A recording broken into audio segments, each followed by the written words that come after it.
সন্ধ্যার নাস্তায় আমার বাসার জাতীয় খাবার কিন্তু নুডলসটা থাকে। আপনাদের বাসায় কার কি সন্ধ্যার নাস্তা বানানো হয় অবশ্যই কমেন্টে জানাবেন। আসসালামু আলাইকুম, কেমন আছেন সবাই?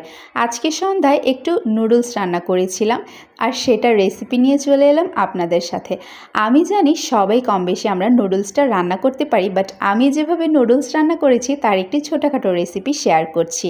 তো প্রথমে আমি নুডলসটাকে সুন্দর করে সিদ্ধ করে নিয়েছি, এরপর পানি ঝরানোর জন্য রেখে দিলাম। আর এখানে আমি তেল দিয়ে পেঁয়াজ আর কাঁচামরিচটাকে ভেজে নিচ্ছিলাম। তারপর দিয়ে দিচ্ছি একটা ডিম। যেহেতু আমরা অল্প নুডলস রান্না করছি তাই আমি একটা ডিম ব্যবহার করছি। হালকা একটু লবণ দিয়ে দিয়েছি। ডিমটাকে সুন্দর করে নেড়ে চেড়ে রান্না করে নিয়ে এর মধ্যে আমি সিদ্ধ করা নুডলসটা দিয়ে দিয়েছি আর উপরে দিয়ে দিয়েছি নুডলসের যে মশলাটা থাকে সেটা।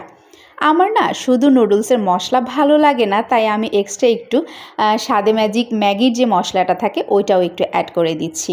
তো এরপর সুন্দর করে নেড়ে চেড়ে আমার নুডলস রান্নাটা কিন্তু একদম হয়ে গেছে। আর দেখুন কি সুন্দর হয়েছে, খেতেও কিন্তু আলহামদুলিল্লাহ অনেক মজা হয়েছে। তো আজকের ভিডিও এ পর্যন্তই, ভালো থাকবেন, আল্লাহ হাফেজ।